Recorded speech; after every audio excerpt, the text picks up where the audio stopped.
Ahora vamos a desarrollar el tema Estado y su relación con la sociedad.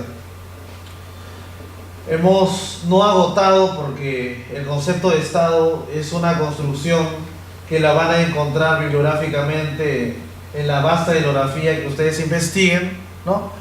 Vamos ahora a establecer cuál es la imbricación, cuál es la relación connatural entre el Estado y la sociedad. Ya hemos mencionado que el Estado es una superestructura que está conformada por pueblo, territorio, nación y soberanía, ¿no? Y no podría existir una sociedad sin Estado y un Estado sin una sociedad. Un Estado sin una sociedad, ¿por qué? Porque la sociedad es uno de los elementos para la existencia del Estado. Y una sociedad sin Estado no. ¿Por qué? Porque necesariamente una sociedad, para que opere, para que exista, para que se concretice en la realidad, va a necesitar de la estructura de un Estado. Primero vamos a ver esto que es nuevo, ¿no? La naturaleza del Estado. ¿En qué consiste la naturaleza del Estado? El Estado es un tipo de fenómeno social, lo hemos visto. Aparece, es inhabitable, incluso hemos tratado de que hay autores que señalan que en el desarrollo de la sociedad apareció el Estado. ¿Qué rasgos tiene? Hay una relación de autoridad y subordinación entre sus integrantes. ¿Qué significa esto? Hay relaciones de poder. Cuando hay relaciones de poder, este poder, ¿quién le dio al Estado? ¿Quién le dio ese poder al Estado? La sociedad, mediante la legitimación del poder político. ¿Cuáles son los titulares? Además, otro rasgo es titulares de la autoridad monopolizan el ejercicio de la violencia. Ya hemos visto que violencia legítima es un término del profesor Max Weber en el siglo XVII, siglo XVIII, ¿no? Y él señala que los titulares de la autoridad, ¿qué significa monopolizar? Hay uno que es el que detenta el poder sobre el resto. Considero que ese acápite está incompleto, pero es válido. ¿Por qué? Porque hay que conocer todas las perspectivas que han sido creadas y se han ido tejiendo para construir el concepto de Estado. No hay monopolio, ¿por qué? Porque hay división de poderes, según Montesquieu. Y en esta división de poderes, ¿qué hay? Hay frenos y contrapesos, ¿no? Entonces, no podría haber un monopolio porque hay frenos y contrapesos entre los poderes del Estado. ¿Qué más? Hay un orden jurídico. ¿Qué es el orden jurídico? ¿Qué es el ordenamiento jurídico? Es el sistema en el cual estamos ubicados todos dentro de la normatividad. Nosotros, ¿qué somos dentro del ordenamiento jurídico? Somos sujetos de derecho. Y siendo sujetos de derecho, ¿qué somos? ¿Qué son los sujetos de derecho? Los sujetos de derecho son los centros de imputación de un derecho y un deber, con la finalidad de alcanzar la armonía y la paz social. Siendo así, y nosotros con relaciones jurídicas, también relaciones emocionales, laborales, etc., esta existencia, este ordenamiento jurídico, que hay reglas que regulan nuestras conductas, es un rasgo del Estado. ¿Quién da el orden a un Estado determinado? La soberanía, por la legitimidad de los pueblos, dándole un orden jurídico a un Estado determinado. Tenemos la relativa permanencia. También discrepo porque el Estado es absolutamente permanente. Hay que estar con el chip de las políticas de Estado. Estamos frente a un gran proyecto, que es el proyecto que se está plasmando. Esperemos que los alcances se alcancen, ¿no? El del Plan Bicentenario del 2021-2022. Esperemos que se cumpla. ¿En qué aspectos?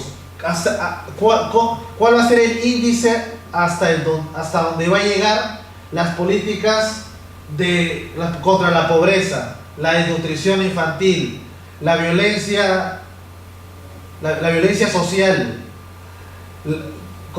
la educación, cuánto habremos progresado en lo que es salud pública, etcétera. Tenemos como último acápite que el Estado tiene una dimensión institucional materializada en ¿qué? ¿Materializada en qué? Materializada en su estructura organizativa. Quiero yo aquí hacer una precisión. Les comenté que existe ya una estructura del Estado, pero ahora estamos ante un nuevo modelo organizacional del Estado.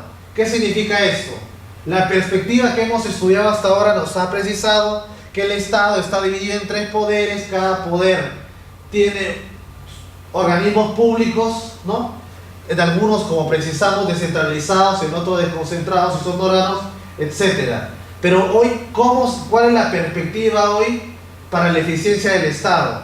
El aporte lo da la gestión pública.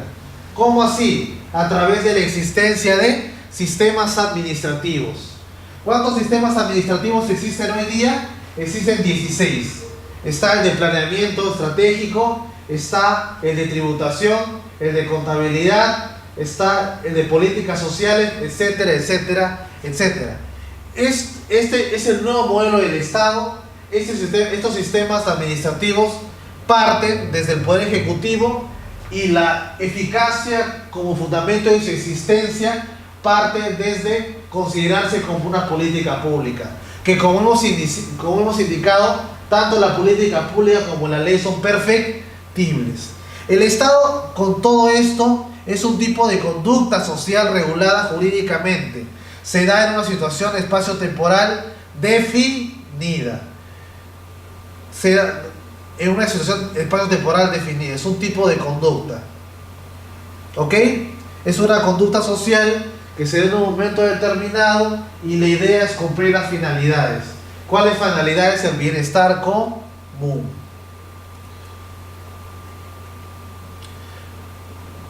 Hay un profesor que quiero mencionarlo porque considero importante, imprescindible mencionarlo. Es el creador de la teoría de que el Estado es puro derecho, la normatividad del Estado. El profesor Hans Kelsen, se los presento. ¿Qué es el profesor Hans Kelsen? El Estado no son los hombres que vemos y tocamos y que ocupan un espacio, sino un sistema de normas que tiene por contenido una cierta conducta humana. Vamos a ver. Vamos a precisar que, y vamos aquí a las normas jurídicas. Las normas jurídicas, hay 2 propuestas que surgieron en tiempos distintos, pero que son los que ha construido el cimiento legal para entender hoy día cómo opera un sistema social. Nosotros estamos bajo una pirámide, la pirámide de la sociedad. En otra vértice están las normas y en otra vértice están los valores. El énfasis a cada ángulo de la óbice, cada óbice del triángulo lo dan ciertos autores. Para el profesor Hans Kelsen, él considera que el Estado es pura normatividad. Y al ser pura normatividad, lo que pasa es que todo está regulado. Hay toda en puridad, hay que entender como que todo es ley coercitiva y que solo en ciertos casos se permiten las leyes facultativas o de disponibilidad, de permisión, de voluntad libre de los ciudadanos. El Estado es pura normatividad. Incluso él se atreve a decir que un contrato, que es lo más puro por autonomía privada, lo más puro dentro de la voluntad de una persona, incluso ya es normatividad, porque el Estado ha regulado la conducta del contrato como una regulación, como una norma, y por tanto un contrato, por más libre que sea en la puesta de términos, identificación, el objeto, etc., el Estado también es el contrato también es pura normatividad. El Estado integra en su naturaleza hechos físicos y sociales y normas. ¿Qué significa eso? Que el Estado cuenta con, y hemos explicado sobre los fenómenos, que en la naturaleza del Estado hay fenómenos físicos y sociales y hemos visto por las leyes correspondientes a cada uno, y asimismo, eso es lo único que no es normatividad, pero de ahí todo el Estado es normatividad. Por ejemplo, y les voy a mencionar lo siguiente.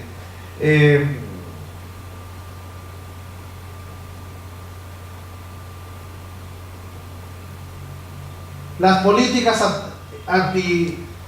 antinarcotráfico en el Brain, que es un fenómeno social, y como un fenómeno social aparece el Estado. ¿Cómo interviene ahí? Como es pura normatividad, el Estado lo que va a hacer es crear normas, elaborar políticas lo más adecuada para contrarrestar esta lacra en el Brain, que es el enfrentamiento entre nuestros militares con agentes del narcotráfico subversivos, ¿no?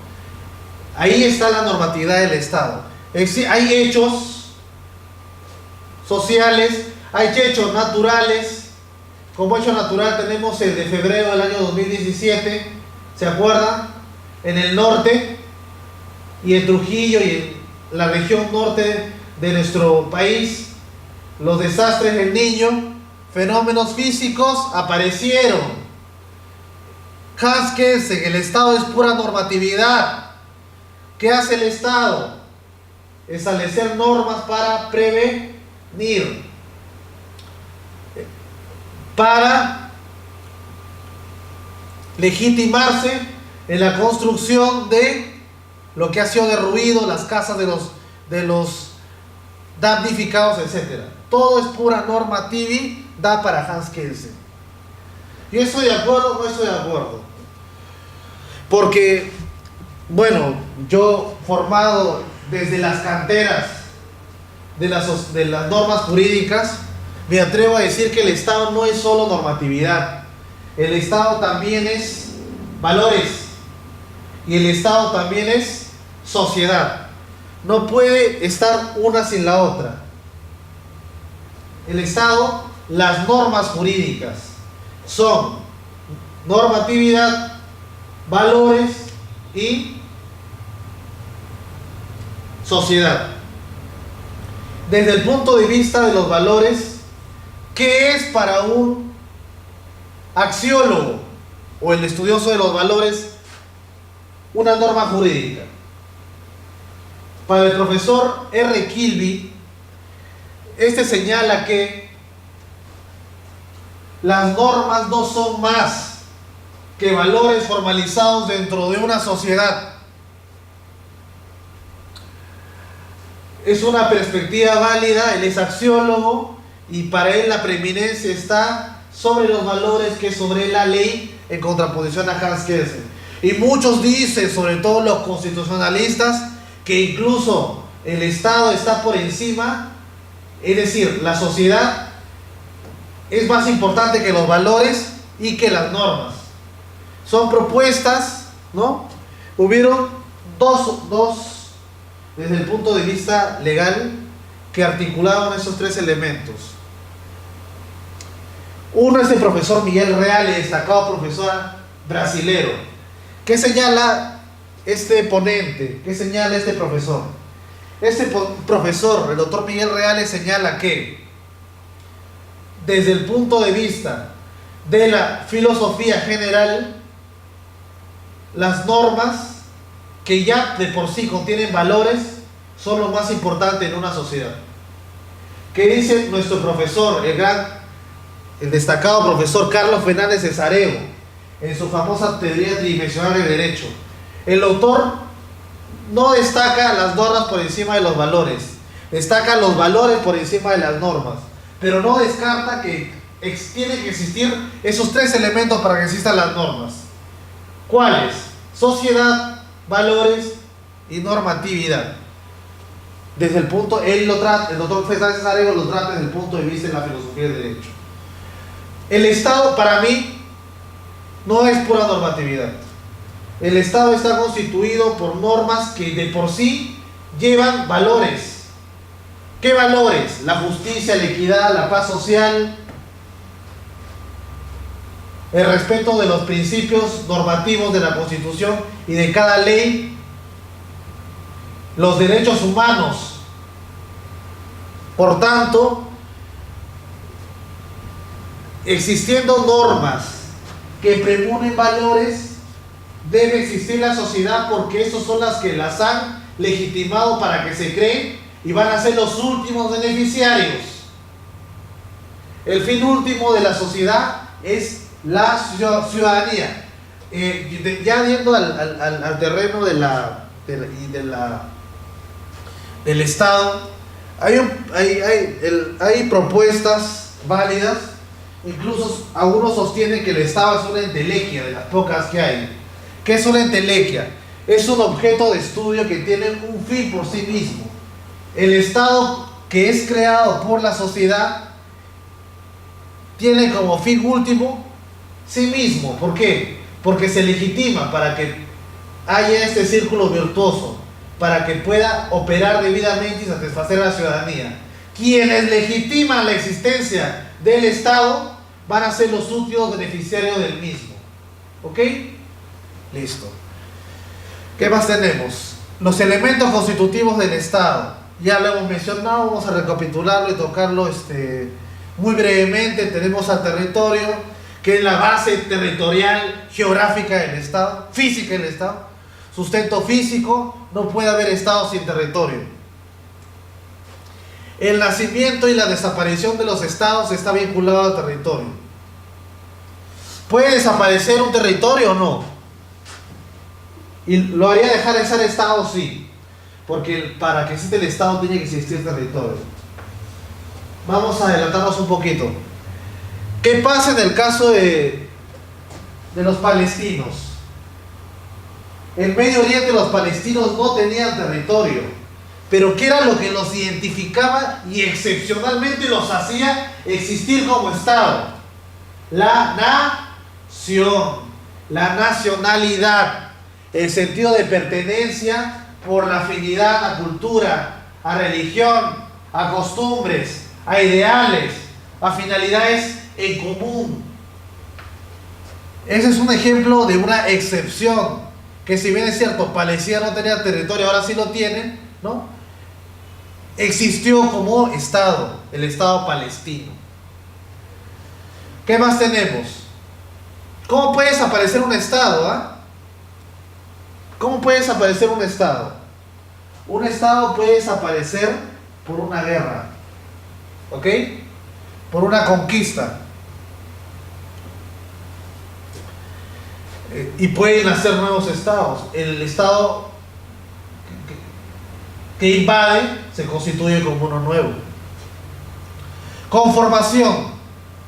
El territorio está conformado por suelo, subsuelo, espacio aéreo y mar territorial, 200 millas.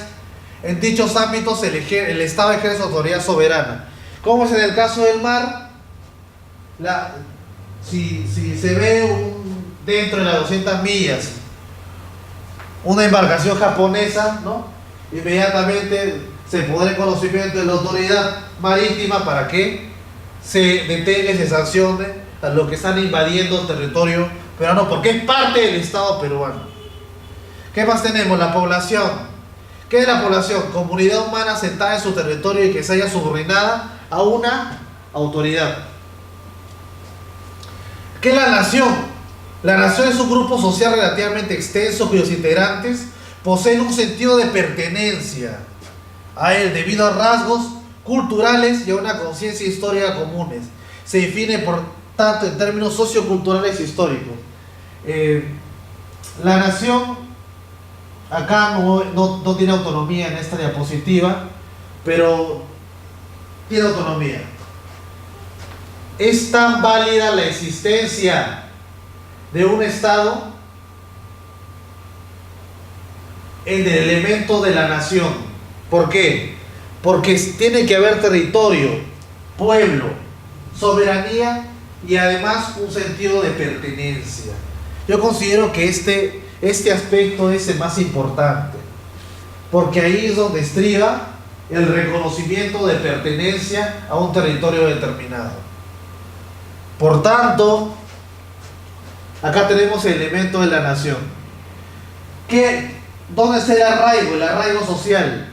Por coincidencia, hay una conciencia histórica común, vínculos socioculturales e históricos. La población del Estado puede estar constituida por uno o varias naciones. Por ejemplo, los estados multinacionales. ¿A quién tenemos como estado multinacional? Al Reino Unido. ¿Quién comprende Reino Unido? Irlanda del Norte, Inglaterra, Escocia y los Netherlands o Países Bajos. Es un ejemplo de estado multinacional. ¿Ok?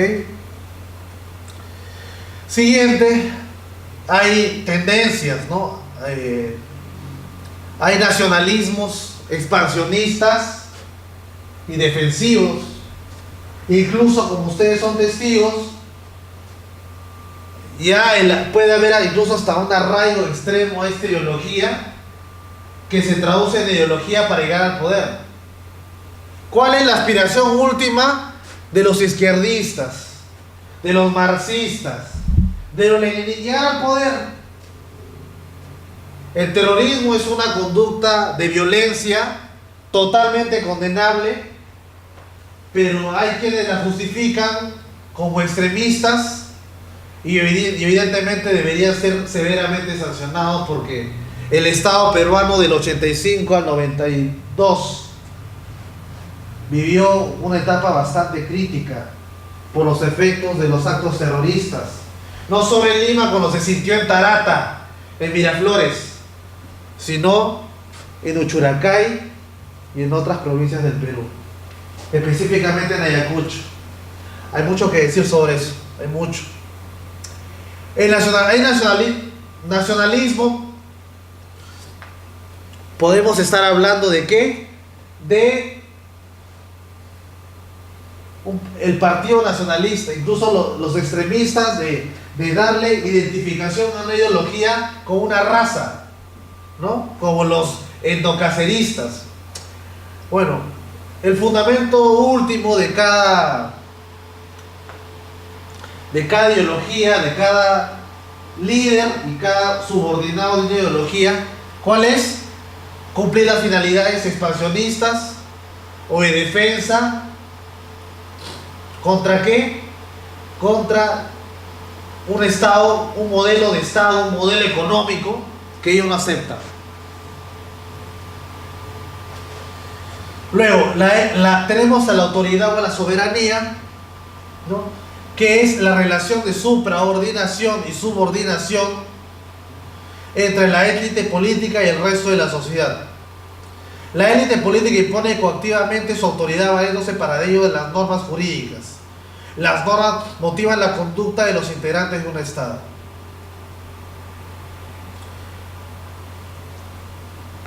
Siempre cabe el riesgo de que quien llegue al poder manipule la ley o no. Por supuesto. Cabe la posibilidad de que quien detente un organismo público autónomo pueda favorecer a alguien no siendo parcial, no siendo imparcial, sino siendo parcial. Por supuesto.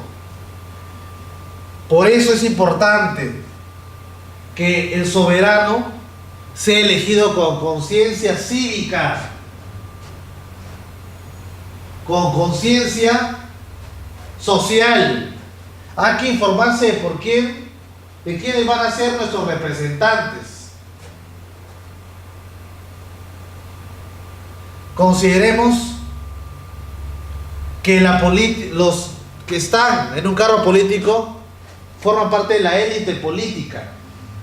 Y muchas veces ese poder contamina, porque el poder permite contaminarse. ¿Cómo se refleja esto? Tráfico de influencias, corrupción, malversación de fondos, favorecimiento a allegados o los del carnet, etc. Entonces, hay que tomar conciencia de que es peligroso que alguien que no sea el adecuado, detente el poder y manipule las normas a su favor. Ejemplo, no voy a dar nombres porque no quiero. Ustedes lo pueden leer todos los días en los diarios. A manera de ejemplo, una de las partes en un proceso legal llega a enterarse de que la otra parte es amigo de la infancia del juez. ¿Qué herramienta tiene? La ley le permite la recusación o solicitar la inhibición del juez que está viendo su causa. ¿Por qué? Porque no va a ser imparcial, pues. La imparcialidad es un principio que está dentro del título preliminar de lo que regula los procesos judiciales civiles. Entiéndase, Código Procesal Civil. Supongamos que hay una comisión de investigación en el Congreso y nos enteramos que del partido A, el defensor del pueblo tuvo un pasado político y fue partidario del partido A y tiene un cargo importante y de poder. ¿Va a haber o no imparcialidad? No va a haber, pues. Así es que hay que tener mucho cuidado con quién elegimos, hay que informarnos bien. ¿Qué más? En el Estado los hombres se hayan sometidos al sistema jurídico establecido y aplicado por la élite y el aparato burocrático. Para el profesor Weber, el Estado es una relación de dominación de hombres sobre hombres que sostiene por medio de la violencia legítima, es decir, de la que es vista como tal. Para subsistir necesita, por tanto, que los dominados acaten la autoridad que pretenden tener quienes en ese momento dominan. Es una opinión válida, ¿no?, que podemos rescatar hoy en día, que fue propuesta, ¿no?, que podríamos incluso decir que se atreve a decir que hay una violencia legítima institucionalizada. Es un punto de vista, ¿no?, pero es necesario, lo hemos explicado. Para que el Estado exista tiene que haber subordinación, tiene que haber soberanía. Lo que se llama hoy en ciencia política la democracia representativa, en contraposición a la democracia directa. Porque es imposible que pocos se comuniquen con los soberanos para tener como efecto leyes o políticas que beneficien a todos. Que todos se vean representados. ¿Y cómo se ven representados todos? A través de la política de descentralización.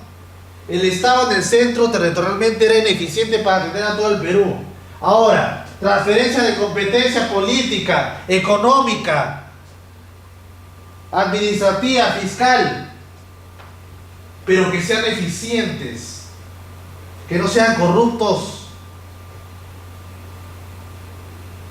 que no manipulen para el voto, que sean personas íntegras, idóneas, con cabalidad, con ética, con preparación, con un soporte académico importante, con un currículum importante. Hemos visto lo tóxico y las consecuencias negativas de un líder autoritario, por más carismático que sea, por la creencia de que el fundamento del autoritarismo es del fascismo, etcétera. Un líder carismático y tú no opinas nada porque él va a decidir por tu bienestar. No. Hoy día participemos. Estamos dentro de una democracia representativa. Cualquiera de ustedes puede ser el presidente de la República. ¿Ok? Pero elijamos bien. Número 1, tengamos vocación. La vocación, como ustedes saben, conceptualmente no es obligatoria ser advocatos. Algunos tienen vocación para sacerdotes, otros para ser abogados, otros para ser químicos, qué sé yo. El asunto es que la vocación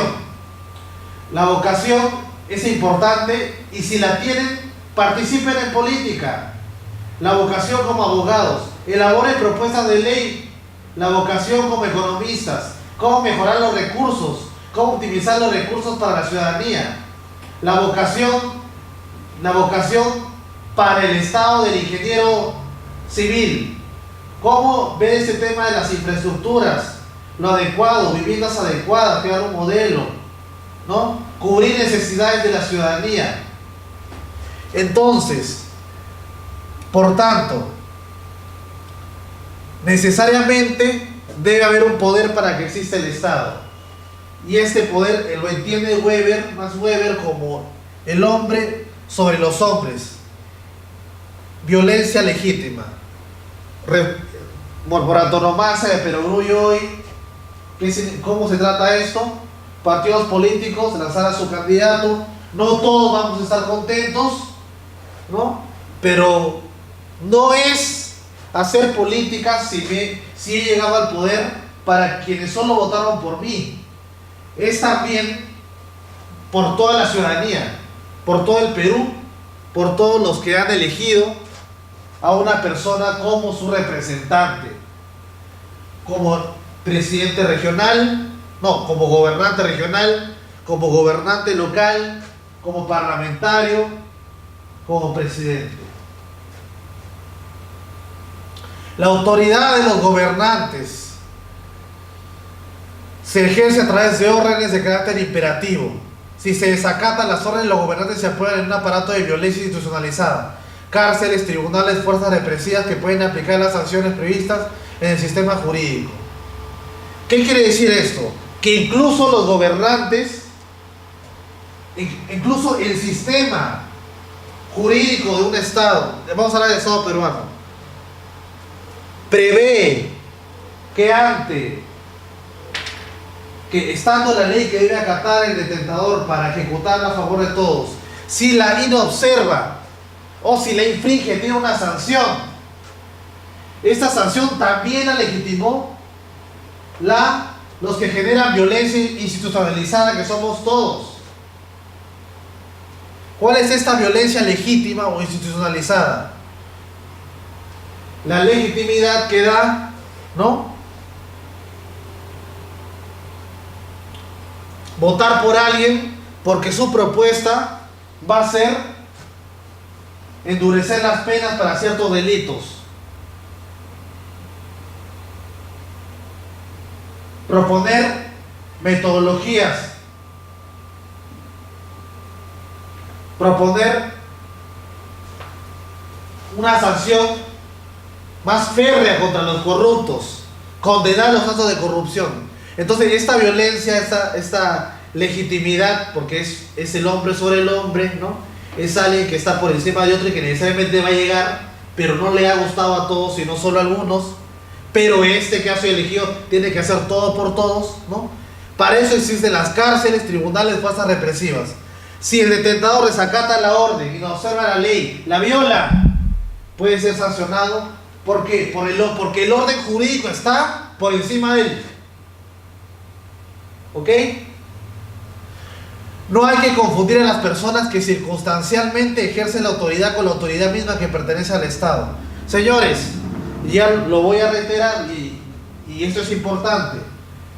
Una cosa es el grado de discrecionalidad que tiene una autoridad y otra cosa es el grado de obediencia que tiene esta autoridad, que para ejercer su poder tiene que estar supeditado a la ley, a la Constitución. Esto sucede con mucha frecuencia, ¿dónde? En el Poder Judicial. Porque se puede decir, ok, A con B, B le debe a A, B es deudor, A es acreedor, ¿no? ¿Y cómo debería operar eficientemente el sistema judicial? Si A, que es el acreedor, le debe B, cuando A demande a B, B le tendría que pagar en el plazo más corto posible, considerando que A tiene las pruebas palmares para generarle comisión al juez. Pero ¿qué pasa en el sistema? El sistema no funciona. Juicios, 1 año, 2 años, 3 años, 4 años. medios de prueba, actos de dilatación de los abogados, falta de infraestructura, tal vez un juez corrupto. Y el juez corrupto, incluso yo teniendo la razón, o A teniendo la razón porque B realmente le debe, le da la razón a B. Por múltiples causas. Ahí está el grado de discrecionalidad del juez, que debe condecirse con lo que dice la ley, con lo que dice la norma. No hay que confundir a las personas con la autoridad misma que pertenece al Estado. El Estado es un concepto limpio, un concepto que obedece a ejecutar políticas públicas en un Estado de derecho, que observa la legalidad, que hay equilibrio de poderes, que el poder del rey siempre debe estar supeditado al de la norma jurídica. Por tanto, la existencia de políticas públicas, de normas, siempre debe observar tanto al Estado como Estado de Derecho. Ese es el Estado de Derecho. Ese es el hijo entre el derecho y la política. El Estado de Derecho que debe primar en todas las sociedades. Siempre la observancia de la ley. El Estado, reitero, es un concepto limpio que existe, inmaculado, en el cual, en teoría, se cumple con la legalidad al momento de ejecutar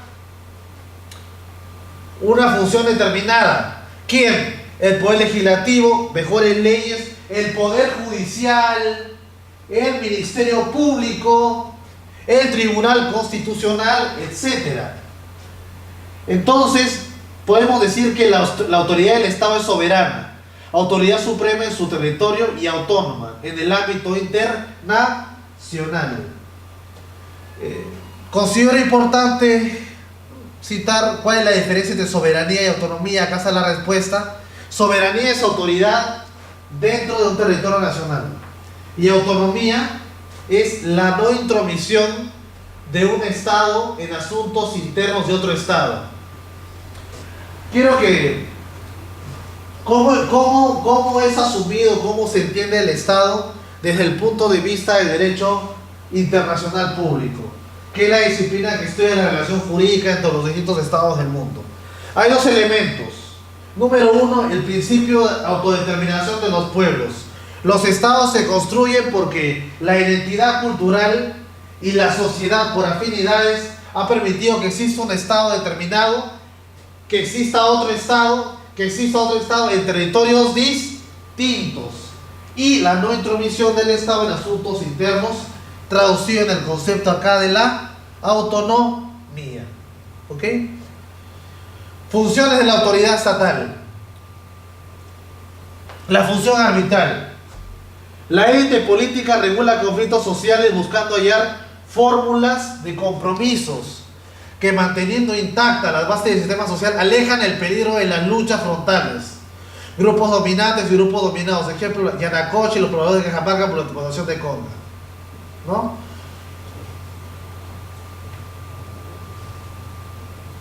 Alejan del peligro de las luchas sociales.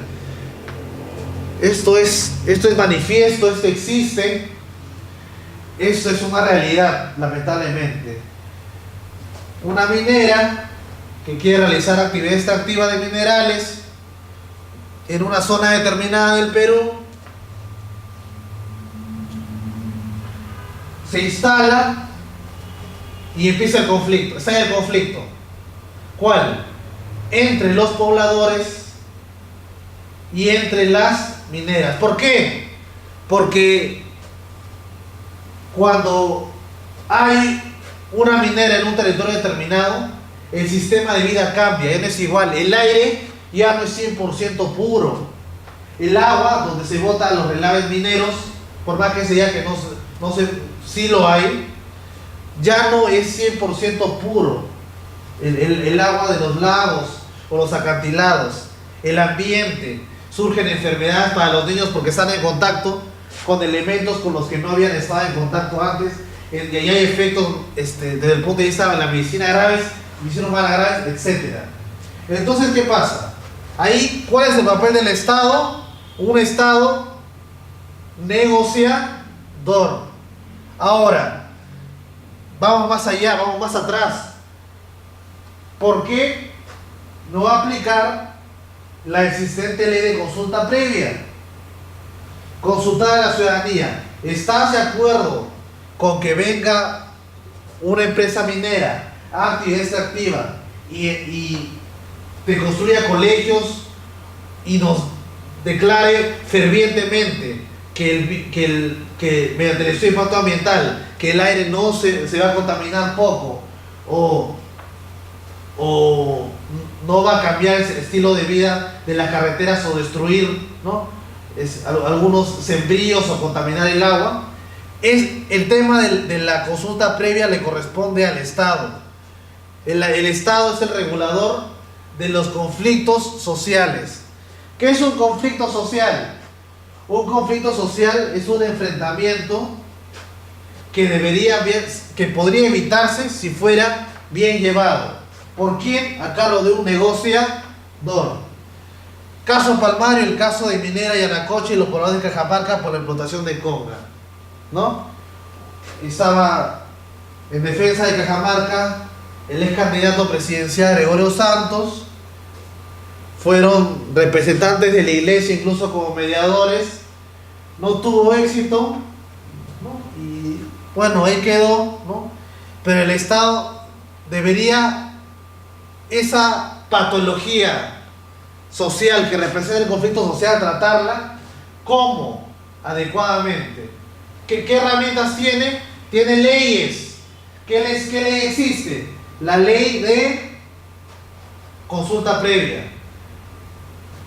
¿Qué más tiene? Buenos mediadores.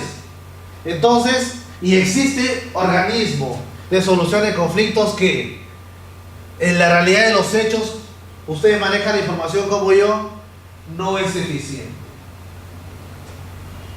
La élite política es responsable también del manejo de los conflictos externos y en general de la regulación de las relaciones en el exterior, defensa nacional y relaciones diplomáticas. Existe hoy las relaciones diplomáticas, ¿no? Es la interacción entre estados. La finalidad son compartir experiencias políticas, firmar acuerdos, etcétera, ¿no? Entonces, frente a conflictos internos, si son de carácter bélico o van a desembocar en ello, tenemos nuestra defensa nacional, si beligracia, por ejemplo, una eventual guerra, y relaciones diplomáticas cuando se trata de un tema, no hablamos de guerra, sino hablamos de un tema económico, un tema social, compartamos experiencias de política de salud, etc. Luego el Estado, como ente, el Estado en su función arbitral, al manejar la élite política, ¿no?, responsable de temas y conflictos externos y regulación de relaciones en el exterior, también tiene una función administrativa. ¿Cómo opera esto? La élite política se ocupa de la marcha de los asuntos públicos. Hay órganos específicos y hay normas destinadas a reglamentar el desarrollo de la sociedad. Aquí subyace la función administrativa del Estado.